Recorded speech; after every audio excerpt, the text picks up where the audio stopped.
गुड़िया अपनी माँ रानो चिड़िया के साथ रहा करती थी। उनके पापा के ना होने के कारण घर में किसी मर्द का सहारा नहीं था। रानो खेती में अनाज की छंटाई का काम करती और बचा कुचा अनाज घर ले जाती। उसी से वो अपने परिवार का पेट भरती। कुछ समय बीत जाता है। रानो चिड़िया की सेहत अचानक बिगड़ जाती है, जिससे वो काम पर नहीं जा पाती। उनकी ऐसी हालत देख आस पड़ोस के पक्षियों से जितना बन पड़ता उतना गेहूँ देकर उनकी मदद किया करते थे। एक दिन गुड़िया बेटी ने माँ से पूछा, माँ रोटियाँ बना दूँ?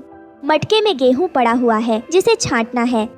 मैं साफ कर दूंगी माँ, मैं उसी की सफाई के लिए जा रही हूँ। पर माँ गेहूँ में बहुत कंकर हैं, सफाई करने में 1 घंटा लग जाएगा। आधे से ज्यादा तो कंकर और गेहूँ तो ना के बराबर होता है। ये किसने ऐसा गेहूँ दिया है?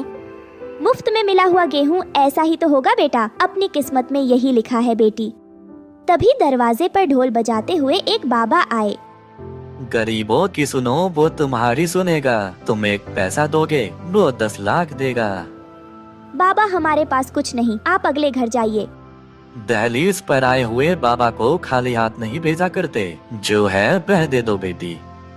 माँ बेटी के मना करने पर भी बाबा जी वहाँ से नहीं हिले, इसलिए गुड़िया ने अपनी माँ से कहा, माँ हमारे पास जो है उन्हें देंगे तो उन्हें खुद समझ में आ जाएगा।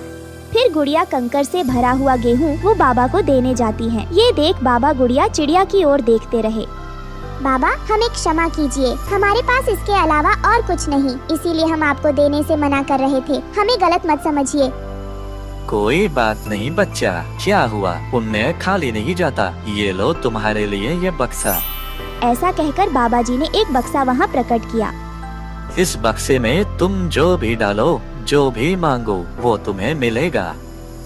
ऐसा कहकर ढोल बजाते हुए बाबा वहाँ से चले गए। गुड़िया को कुछ समझ में नहीं आया। उसने वो बक्सा उठाया और अंदर ले गई और अपनी माँ से कहा, माँ उन्होंने कहा जो है वो डालो, जो चाहो वो पाओ। इसका मतलब मुझे नहीं समझ आया। क्या पता बेटा।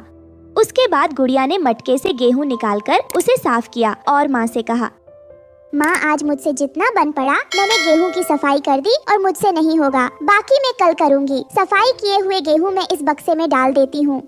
ऐसा कहकर गुड़िया ने उसके बक्से में जैसे ही गेहूं डाला, उसमें से रोटी बनकर बाहर निकली। यह देखकर दोनों को यह समझ में आया कि जो बाबा घर पर आए थे वो कोई साधारण नहीं बल्कि मायावी बाबा थे। उन दोनों ने पेट भरकर रोटियां खाईं और बाबा जी को मन ही मन धन्यवाद प्रकट किया। लेकिन यह खुशी उनके पास ज्यादा दिन तक नहीं थी। उनके पास जितना गेहूं था वो खत्म हो गया।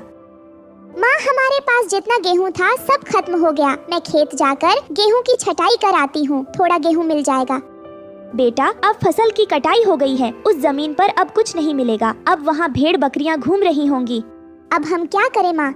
ऐसा कहकर गुड़िया उदास होकर बैठ गई। तभी उसे बाबा जी की कही हुई बातें याद आई। जो होगा वो डालो, जो चाहो वो पाओ। तुरंत गुड़िया ने उठकर उन कंकर को उस मशीन में डाल दिया। तभी माँ वहाँ आई। अरे पगली, ये क्या कर रही है तू? वो ऐसे बोल ही रही थी कि उस मशीन में से रोटियाँ बाहर निकलने लगती हैं।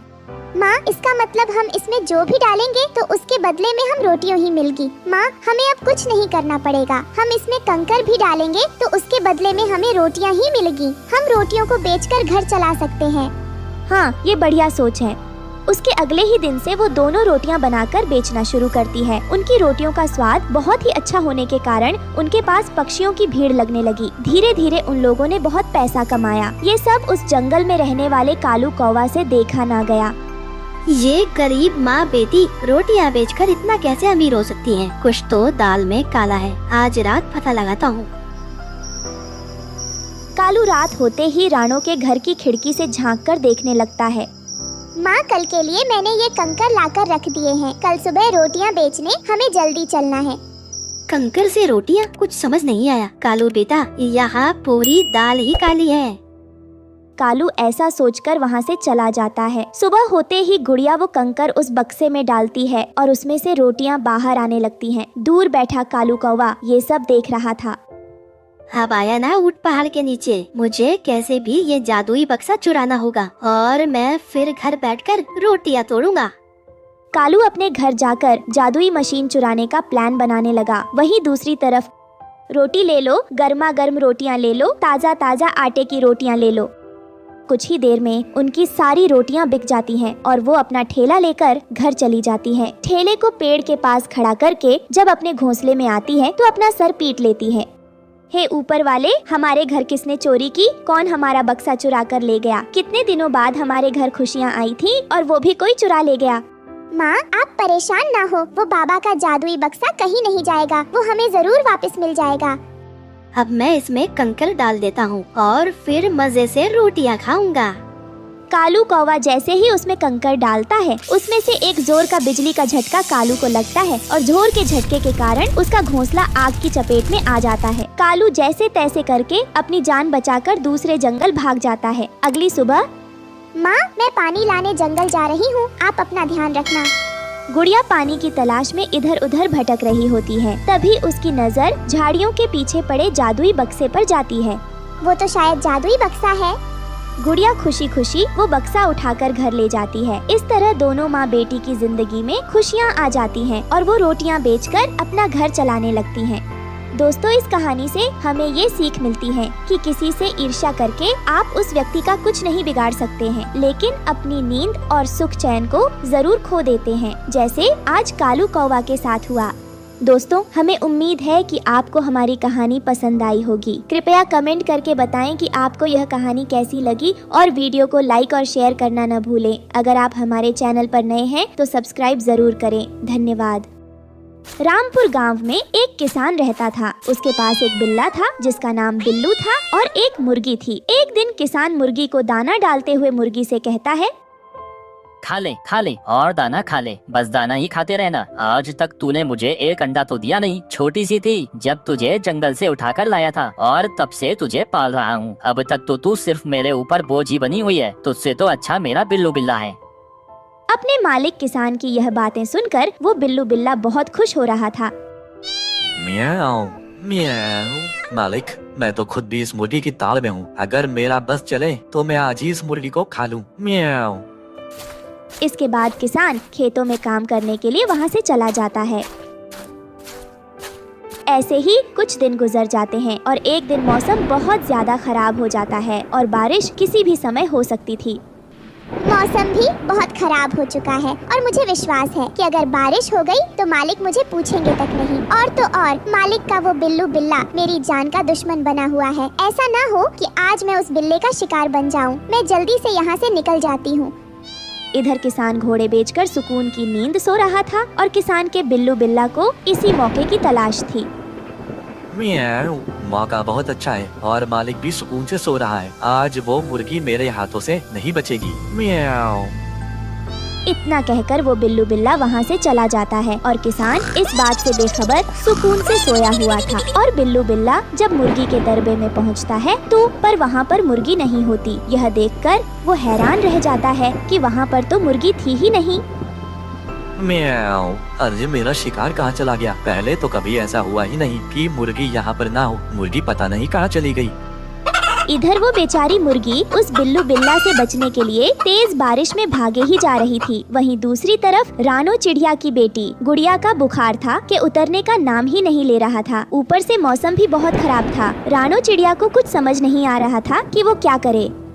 गुड़िया का बुखार तो उतरने का नाम ही नहीं ले रहा। मैं इसे अकेला छोड़कर इसके लिए दवा लेने कैसे जाऊं? मुझे तो कुछ समझ ही नहीं आ रहा।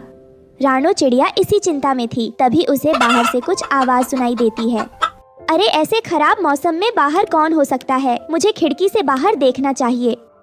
रानो चिड़िया जब खिड़की से बाहर देखती है तो उसे एक मुर्गी दिखाई देती है। अरे ऐसे बारिश के मौसम में ये मुर्गी यहाँ पर क्या कर रही है? मैंने तो पहले तो इसे जंगल में कभी नहीं देखा। मैं जाकर इससे पूछती हूँ। सुनो मुर्गी, तुम यहाँ क्या कर रही हो? अच्छी चिड़िया, मैं मुसीबत में हूँ, मेरी मदद कर दो। अच्छा, तुम यहीं रुको, मैं अभी नीचे आती हूँ। इसके बाद रानो चिड़िया पेड़ से उतरकर मुर्गी के पास आती है। क्या बात है मुर्गी, तुम इतनी घबराई हुई क्यों लग रही हो? अच्छी चिड़िया, मेरा नाम सोना है। तुम मुझे सुनहरी भी कह सकती हो। मेरे पीछे एक खतरनाक बिल्ला लगा है जिससे बचने के लिए मैं यहाँ आई हूँ। अगर तुम मुझे छुपने के लिए कोई सुरक्षित जगह बता दो तो तुम्हारी बड़ी मेहरबानी होगी। रानो कुछ सोचते हुए मुर्गी से कहती है, देखो सोना, मेरे पास और तो कोई जगह नहीं है, मगर इस पेड़ के नीचे एक खाली जगह है, उसमें तुम रह सकती हो। रानो चिड़िया, तुम्हारा बहुत बहुत धन्यवाद। बस मैं उस बिल्लू बिल्ला से अपनी जान बचाने के लिए कहीं पर भी रह लूंगी। मगर मुझे भूख भी बहुत लगी है क्योंकि कल से मेरे मालिक ने मुझे दाना पानी कुछ नहीं दिया। कोई बात नहीं सोना, तुम अंदर जाकर बैठो, मैं तुम्हारे लिए कुछ न कुछ खाने को ले आती हूँ। थोड़ी देर बाद रानो चिड़िया सोना मुर्गी के लिए एक मीठा फल ले आती है। ये लो सोना, मेरे पास ये एक ही फल था, ये तुम खा लो, बारिश रुकने के बाद मैं दूसरा ले आऊंगी। रानो वो तो ठीक है, मगर तुम मुझे कुछ परेशान लग रही हो, क्या बात है? सोना दरअसल बात ये है कि मेरी बेटी को बहुत तेज बुखार है और मैं उसे अकेला छोड़कर उसके लिए दवा लेनी नहीं जा सकती, बस इसीलिए मैं कुछ परेशान हूँ। रानो तो इसमें परेशान होने वाली क्या बात है, मैं हूँ ना, मैं तुम्हारी बेटी का ख्याल रखूंगी जब तक तुम जाकर दवा ले आओ। अरे हाँ, यह तो मैंने सोचा ही नहीं था। तुम जब तक यह सेब खा लो, मैं तब तक गुड़िया के लिए दवा ले आती हूँ। उसके बाद मुर्गी वो सेब खाने लगती है। रानो चिड़िया दवा लेने वहाँ से चली जाती है, मगर वो दुष्ट बिल्लू बिल्ला मुर्गी का पीछा करते करते रानो चिड़िया के घर तक पहुँच जाता है। म्याऊ, उस मुर्गी की खुशबू तो इधर आसपास से ही आ रही है, वो जरूर यही कहीं होगी, मगर मुझे बहुत भूख लगी है। वो सामने किसी पक्षी का घर लग रहा है, यहाँ से मुझे खाने को कोई न कोई पक्षी मिल जाए। अगर वो मुर्गी ना मिली तो मैं यहीं से ही अपना पेट भर लेता हूँ। म्याऊ। तभी उसकी आवाज सुनकर मुर्गी डर जाती है। अरे ये बिल्ला यहाँ तक पहुँच गया, अब मैं क्या करूँ? अगर इसने मुझे देख लिया तो ये मुझे कच्चा चबा जाएगा। फिर बिल्लू बिल्ला रानो चिड़िया की खिड़की से अंदर देखता है तो उसे सोई हुई गुड़िया दिखती है। म्याऊ, अरे वाह, चिड़िया के बच्चे को तो मैं आसानी से शिकार बना लूंगा, और वैसे भी चिड़िया के घर पर तो कोई नहीं है। इसके बाद वो बिल्लू बिल्ला खिड़की के रास्ते रानो चिड़िया के घर के अंदर आ जाता है, मगर अचानक ही वहाँ पर सोना मुर्गी आ जाती है। यूं अचानक सोना को अपने सामने देखकर वो बिल्लू बिल्ला बहुत हैरान हो जाता है। म्याऊ, अच्छा तो तू यहाँ छुपी बैठी है, मैंने तुझे कितना ढूंढा। अब तो मैं दो शिकार करूँगा। पहले मैं इस चिड़िया के बच्चे को जल्दी से खा लेता हूँ, इसके बाद मैं तुझे खाऊंगा। बिल्लू बिल्ला, ये तुम्हारी भूल है। मैं इस चिड़िया की बच्ची को तुम्हें हाथ तक नहीं लगाने दूंगी, चाहे इसमें मेरी जान क्यों न चली जाए। अच्छा, तो अब तू मुझसे मुकाबला करेगी? रुक, मैं तुझे अभी बताता हूँ। फिर वो बिल्ला मुर्गी पर हमला कर देता है और मुर्गी भी बिल्ला से लड़ने लगती है। बिल्लू बिल्ला से लड़ते लड़ते वो मुर्गी घायल हो जाती है, मगर वो उस बिल्ले को गुड़िया को खाने नहीं देती। इतने में रानो चिड़िया भी डंडे से बिल्लू बिल्ला पर हमला कर देती है और अचानक ही डंडा लगने की वजह से बिल्लू बिल्ला सिर पर चोट लग जाती है और बिल्लू बिल्ला डर के मारे वहाँ से भाग जाता है। सोना, तुम्हें तो बहुत चोट आई है, मैं तुम्हारी पट्टी कर देती हूँ, मगर ये सब कैसे हुआ? फिर सोना मुर्गी रानो चिड़िया को सारी बात बता देती है।